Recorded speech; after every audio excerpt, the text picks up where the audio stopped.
Hi guys, welcome to my channel, NAT or Liam. I keep forgetting that sometimes I just record a long video and then I just cut portions of it when I'm reading in it because it's just like, what do I do in my life? And I like recording myself so I feel more productive. So if you guys ever feel like, why is this video so short? It's because I just kind of like recorded myself for funsies, I guess. Okay, this is Young and Robinson, Intro to AA Rhetoric. And it starts out by saying, the root-ledge reader of African-American rhetoric, the long durée of Black voices, edited by Bashan Ashanti Young. I love Ashanti Young. I read, for class, we read another, excerpt from them, and it was so good. I liked it. I struggled with that, obviously, because, I struggled with it because I'm, like, an idiot. And it was, and Michelle Bachelor Robinson. I do not know of this name, but just like I don't know of any author. I'm kind of dumb. Ask me about Colin McCann. I'll tell you. Ask me about Crying in H Mart. Remind me of anything I've ever read, and I will tell you the author. Amy Tan. I read Amy Tan. Amy Tan, Mother Tongue. It's in my head. It's in my brain. It's in there. If the work I read actually impacted me, then I'm not gonna forget it. But if it didn't, then I'm gonna bye. My brain already dismembered it a while ago. And you're gonna bring it up and I'll be like, who? And you're gonna bring up the text. I'm like, what is that? I just moved my finger.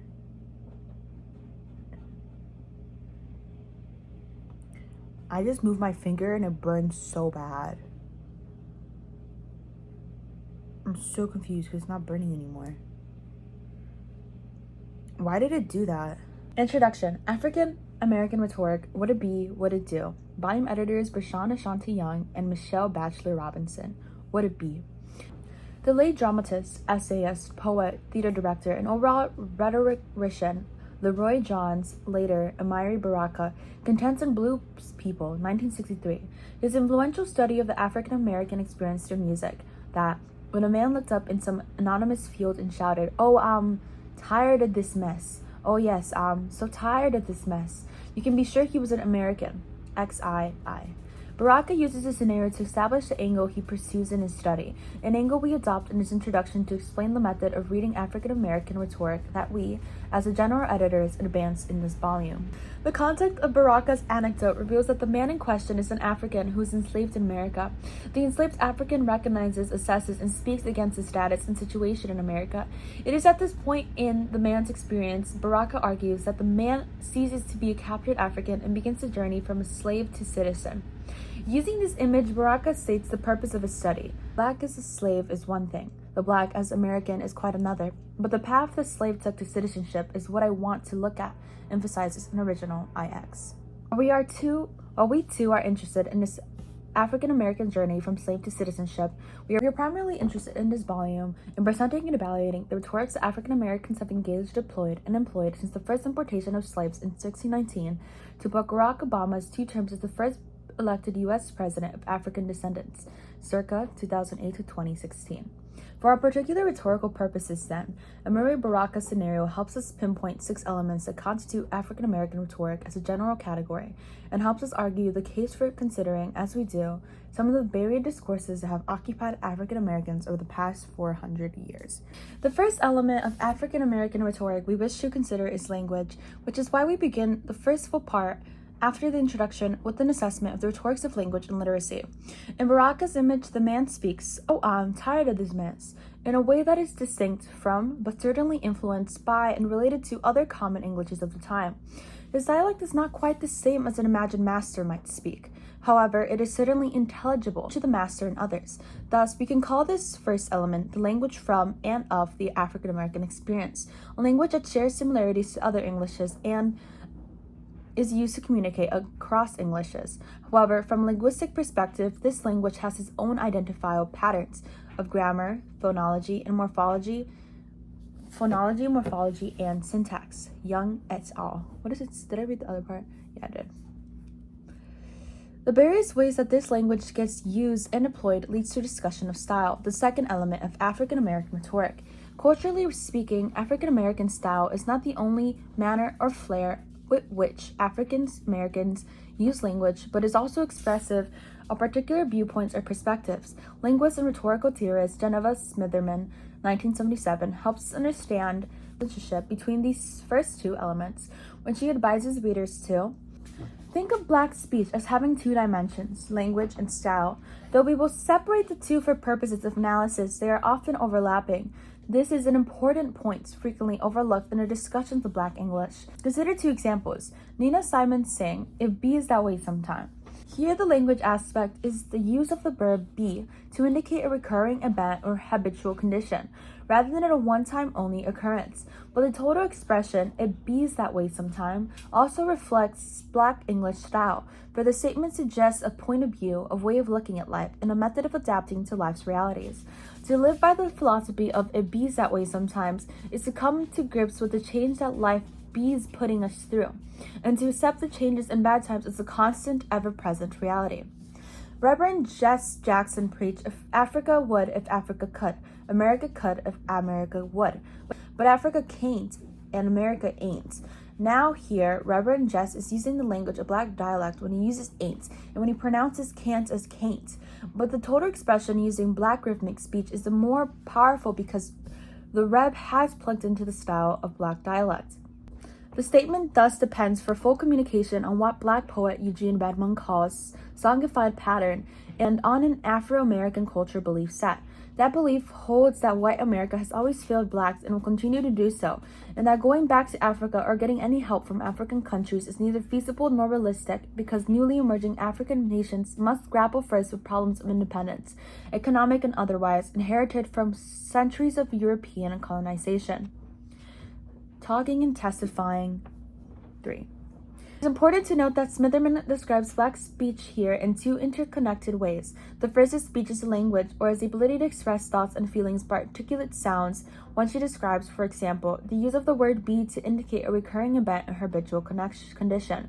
The second is speech as an address or discourse delivered to an audience, when she says that Nina Simone sang or Reverend Jess Jackson preached. They are singing and preaching to others, to all onlookers and hearers. The point here is that speech as a language and speech as discourse are inherently and intimately intertwined, and that often Black speech as the language is used to express a point or make a case by the very way that words themselves are performed. Jackson's can't, for instance. That is to say that the words themselves convey arguments that exist in tandem with the overall discursive perspective being offered. Smitherman's analysis further helps us to appreciate that African American rhetoric is expressed in multifarious media, that is to say, any medium through which African American language and style can be conveyed. So, as Smitherman shows by using the examples of a singer and a preacher, African American rhetoric is just as likely to be expressed through art and music as through lecture or oratory, as we will explain further later. But for now, Smitherman's explanation of Black speech helps detail the third and fourth elements of African American rhetoric: discourse and perspective. In this context, discourse is an expression on some particular aspect of African American life and experience. In other words, discourse is a set of exchanges on a topic or area, like slavery as a topic, or politics as an area, or arts and aesthetics as ideas. In the case of the man in Baraka's illustration, the discourse would be the problem of slavery, and his perspective is uttered in the words, "Oh, I'm tired of this mess," further underscored in the repetition and intensification, "Oh yes, I'm so tired of this mess." So in short, the perspective is what the man thinks and feels about the topic, the arguments he makes to start, intervene into, and participate in an ongoing discussion. These four elements, language, style, discourse, and perspective, are folded into what literary critics Henry Louis Gates Jr. and Nellie Y. McKay call the enduring trope of the talking book. For Gates and McKay, this trope began in 1770 when African American slaves remarkably sought to write themselves out of slavery by mastering the Anglo-Bellestric tradition, as represented in the first full-length Black autobiography, a narrative of the most remarkable particulars in the life of James Albert Ukasa Groniosa, an African prince, 1770. Emphasis in the original, Gates and McKay, 2004, XXXBIII. In this first published slave narrative, Groniosa describes a scene wherein he observes an 18th century reading practice, where his master is reading a book in an undertone, with his lips moving and uttering sounds as his eyes move along the pages. Upon witnessing this, Groniosa says, "I was never so surprised in my life as when I saw the book talk to my master." quoted in Gates and McKay 2004, XXXBIII. He continues, "As soon as my master had done reading, I followed him to the place where he put the book, being mightily delighted with it, and when nobody saw me, I opened it and put my ears down close upon it, in great hopes that it would say something to me. But I was sorry and greatly disappointed when I found that it would not speak. This thought immediately presented itself to me, that everybody and everything despised me because I was black." Quoted in Gates and McKay 2004, XXXBIII. Gates and McKay reasons that the text of Western letters refuse to speak to the person of African descent. Paradoxically, we read about that refusal in a text created by the very person of African descent. So, where Gronio saw in African prints a distinctively African voice registered its presence in the Republic of Letters, it was a text that both talked black and, through its unrelenting indictment of the institution of slavery, talked back. Gates and McKay 2004, XXXBIII. Although Gates and McKay are perhaps too committed to discussing African American print culture to the exclusion of the long history of speech and spoken discourses that most assuredly must have influenced any writing by Gronio and others, the point they make about the trope of the talking book is important because the trope highlights the elements of rhetoric. As Gates and McKay observed, Gronio and other early African American writers were both talking black and talking back. They talked black by using black language and style, even if that language was not a precise African American dialect, but looked more like the Anglo-ballistic tradition of the time. But a distinctive language elements could be observed in a revision of tropes and images common to Anglo-ballistic tradition, a revision that included the African American experience and sensibilities. Further, there was a creation of new tropes and new ideas unique to the African American experience, and both these revisions and a new linguistic strategies of communication were adopted by others, creating and establishing a black speech community among African American writers, as Gates and McKay write. Making a text speak in the full range of timbres that the African enslaved in England and America brought to the process of writing became a dominant urge of the ex-slave authors. So compelling did Gronio's trope of the talking book prove that between 1770 and 1815, no fewer than 5 writers of slave narratives used the same metaphor. Graves and McKay 2004, XXBII. Here, Gates and McKay underscore the 5th and 6th elements of African American rhetoric: community and tuition. Here, community should not be confused with unity, but represents a connection among a group of people who experience the same circumstances by the fact of some identity or status category they share. And further, the group draws upon the language and styles developed within the African American experience in the example provided by Gates and McKay. We see how writers of slave autobiographies shared the image and metaphor of the talking book. Further, community can be observed among black artists in the early America, such as the first critic of African American literature, Jupiter Hammond, a black poet, who wrote a poem to Philip Wheatley, an address to Miss Philip Wheatley, 1778. In his poem to Wheatley, Hammond adheres to the principle of rhetoric as he engages in what might be the first act of African American rhetorical and literary analysis of a black writer's work. And further, Scipio Moorhead, an enslaved African artist, drew the now famous portrait of Phyllis Wheatley that became the frontispiece for her book of poems in 1773. Wheatley herself wrote a poem, an homage to Scipio in her first book. What should by now be very clear is that from the beginning, African Americans, whether visual artists, creative writers, or speech makers, used principles of rhetoric even as they were creating them. Community is one principle that African American rhetors exemplified through acknowledgement of and communication with each other through various media. The other element, tuition, is the act of influencing or persuading, and further trying to improve interpersonal and intercultural relationships. So to recap, the 6 elements are 1. Language, 2. Style, 3. Discourse, 4. Perspective, 5. Community, and 6. Suasion. By identifying and discussing these 6 elements together, we are establishing a certain kind of rhetorical reading. These elements come together to form a method of reading that understands rhetoric as a particular argument on a subject. Scott and Brockrighty, 1963, 1969, 3. This is the method that Scott and Brockrighty promote in their influential collection of essays in The Rhetoric of Black Power. They write, "The concept of rhetoric imbibes a fundamental ambiguity in the focusing on verbal discourse. At times it seems to refer to the means of persuasion as contrasted with specific ends a persuader may seek and what particular materials he may use, too. This would include verbal paternings that could be abstracted from the stuff of arguments and shared with arguments on other subjects far different." Scott and Brockrighty, 1969, 3. This analysis could be a useful framework whereby one observes one strategy used in one song or sermon, like the songified pattern that Smitherman says Jesse Jackson employed in the foregoing examples. On the other hand, rhetoric refers to the particular arguments on a subject and to the special interaction of people in a situation.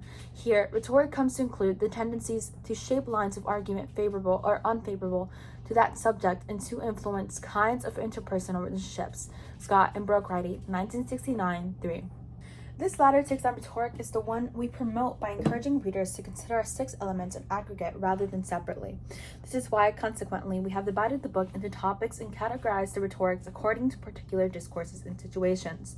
By doing this, we are following the advice of Scott and Brookrighty, who write, seeing rhetoric as situational is to guard against some common dangers.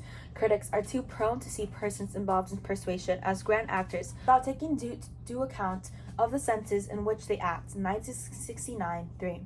For as they further put it, speaking and audience influence each other within a social context. For many Black Americans, the situation is a terribly frustrating one of working for goals of equal opportunity in the country that is predominantly white. 4. What it do? We have always described the organizational structure, theoretical impulse, and pedagogical design of this book in the preface. We refer readers there as well to the complete table of contents for more on these elements. In its concluding section to the introduction, we will not repeat much of that here. Instead, we will embellish a bit further how African American rhetoric acts, reacts, and exists differently than what we might refer to as European rhetorical traditions. We also underscore why any serious study of African American rhetoric must include a consideration of creative arts, literature, visuality, nonfiction, and developing forms of media. Here, we draw on 2 important points from the reading we include in this section. For one of the pioneering scholars of African American rhetoric, Molefi Asante. Here we draw on 2 important points from the reading we include in this section. From one of the pioneering scholars of African American rhetoric, Molefi Asante, Arthur Smith. In his seminal essay, Markings of an African Concept of Rhetoric, Asante opens with the claim that if any interpretation of African rhetoric must begin at once to dispense with the notion that in all things Europe is teacher and African is pupil. Smith, Asante, 1972, Palma 363. Without saying that Asante's anti-colonial impulse applies to African Americans as well as to Africans in a traditional ethnic sense. Thus, in this volume, we present African American rhetoric with its own set of legacies, debates, and performances, and not as a subgenre of American rhetoric. This understanding has led to the way this book has been conceived and constructed, seeing African American rhetoric as fundamentally community-oriented and persuasive, as well as inclusive of all the areas of arts, humanities, and social sciences. It is also expansive in its influence of and representation in new and developing forms of media. We appeal to Asante in these regards as well. He writes, by the nature of traditional African philosophy, rhetoric in African society is an architectonic functioning art, continuously fashioning the lives of and attitudes of the people. 369. In other words, rhetoric is a fundamental, inherent, ongoing aspect of African American life and culture. It is everywhere, all the time, where Black people exist and is expressed in their various perspectives and views of the world. This sentiment means precisely that African American rhetoric is powerfully seen and heard in artistic as well as social and political acts, and this should come as no surprise since Asante explains, what I am suggesting is that the African speaker means to be poet, not lecturer. Indeed, the equipment of the two will always be different. So now it is possible to say that traditional African public discourse is given to concrete images capable of producing compulsive relationships and invoking the inner needs of audiences because of the inherent power of the images and not because of syllogistic reasoning. Additionally, the more powerful the speaker, the more fascinated the audiences will be. 372. Asante is not suggesting that syllogistic reasoning, which is a classic element in the study of American and European rhetoric, is completely absent in African or African American rhetoric. What he is saying is that it is not fundamental nor a driving element of Black people's rhetoric. Poetic language, artistic impulses, and powerful imagery form the basis of Black rhetoric. This argument, in short, underscores our reasoning for compiling this comprehensive reader with selections from various media, with a tendency toward the artistic, because, given the foundations of African American rhetoric, it is not only the right thing to do, but also the Black thing to do. Note 1 says, see Wheatley's poem to S.M., a young African painter, on seeing his works in this volume. 2. Framing, understanding, and analyzing African American rhetoric can be ascertained from a long list of sources. Some of the ones that have shaped the method of reading and analyzing African American rhetoric that we advance in this book are appendages introduction offered as pedagogical and theoretical frameworks for reading the parts of this book. And that's the end of that.